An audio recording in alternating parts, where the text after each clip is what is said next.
Now, the Criminal Investigations Department says it is still conducting investigations to unravel the persons behind the shooting to death of 2 people at the Techiman South Coalition Center. At a press conference on violence during election 2020, Director General of the CID, COP Isaac Kenyeboah, said 8 persons were injured after some people he calls NDC supporters started attacking people who were gathered there for the coalition. 8 male adults were injured in the process. Police called the National Ambulance Team, which was standing by the center, and the victims were rushed to Holy Family Hospital for treatment.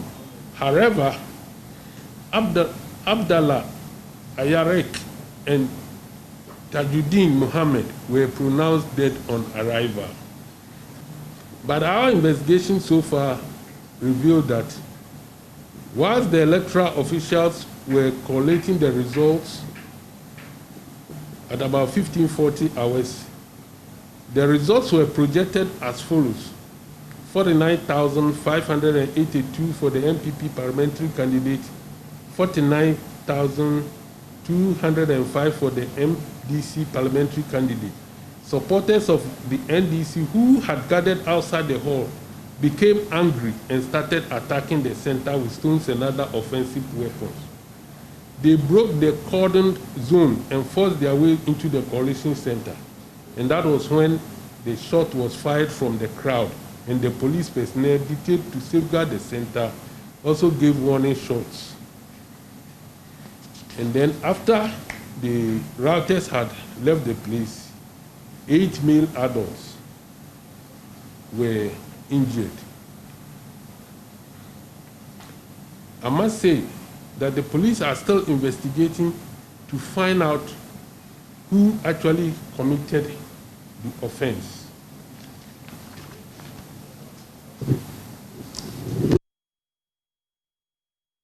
COP Isaac Kenyeboah also revealed that a soldier involved in the shooting to death of a man in his 30s, Ibrahim Abbas, who died yesterday after sustaining gunshot wounds in the Ablekuma Central constituency, has yet to be identified and arrested. The earlier shooting, in which a military officer was also involved but has not yet been identified, the victim, Abbas Ibrahim, who was on admission at Kolebu Teaching Hospital, unfortunately died on the 16th of December 2020. Postmortem examination had been performed and the body released to the family. Investigation is ongoing to get the security officer who actually committed the offense to face the law.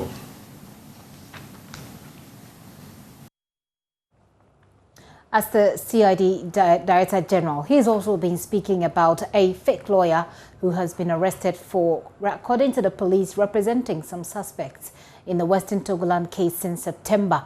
He also says investigations are underway to find and arrest some persons involved in the shooting to death of a 12-year-old girl in Savelugu as they celebrated the victory of the NDC there.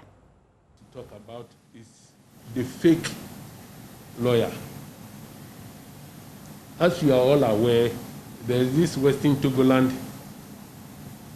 secessionist group case which is pending before court. And a gentleman, Dennis Seiram Benson, who has been parading himself as a lawyer for some of the accused persons, was yesterday arrested at the Kaneshie District Court when he appeared for his client. Prior to his arrest yesterday, he had even gone to the extent of asking for bail for some of his clients. And yesterday, he was arrested because of his demeanor in court. And so it turned out that this gentleman is not a lawyer by profession, but he has been carrying himself as a lawyer, and we are still investigating him. He's 42 years old, and he's presently in the custody of the police. of December at about 21:30 hours, a 12-year-old girl identified as Zakaria Samira and 3 others were shot by an unidentified gunman at Savelugu. The deceased was rushed to Savelugu Municipal Hospital but died shortly on arrival. However, the 3 others with multiple gunshots were admitted and are receiving treatment at the Savelugu Municipal Hospital. The victims were among jubilant supporters of the NDC at the NDC party office at Savelugu. On the 9th of December, at about 16 hours, the Northern Regional Police Command, in conjunction with the military, arrested suspect Duku Na Muhammad Ahmed. He is the chief of Duku in Savelugu, with 1 AK-47 rifle with 2 magazines loaded with 40 rounds of ammunition, 21 extra AK-47 ammunition, 1 G3 ammunition in his residence at Savelugu.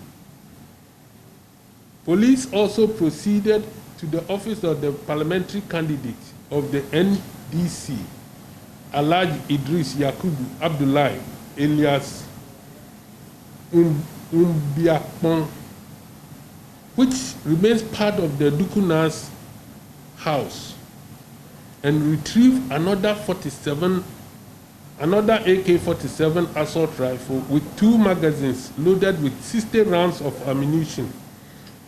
A search and arrest followed police investigations into the shooting incident at the office of the NDC parliamentary candidate that claimed the life of the young girl and left 3 others wounded on the 8th of December 2020. Police investigations continued, and the intelligence gathered was to the effect that the shooting emanated from the PC office, and an AK-47 rifle was used by jubilant supporters of the party to map party massed up there to celebrate the victory following the recent parliamentary elections. During the search, 1 AK-47 with 2 magazines loaded with 40 rounds of ammunition, 1 G3 ammunition, and a live cartridge were retrieved from the chief's palace. He was arrested, and then about 16:30 hours after the whole house was searched, police proceeded to the office of the PC, which formed part of the house, but met his absence. He, however, refused to turn up, and after waiting for more than 4 hours at the office, it was subsequently broken into in the presence of journalists in Tamale for a search to be conducted, and then 1 AK-47 assault rifle with 2 magazines loaded with 60 rounds of ammunition were found under one of the office chairs and was retrieved for information. The important thing here is that AK-47 assault rifles are not for public use. They are for security personnel only, to be used by security personnel.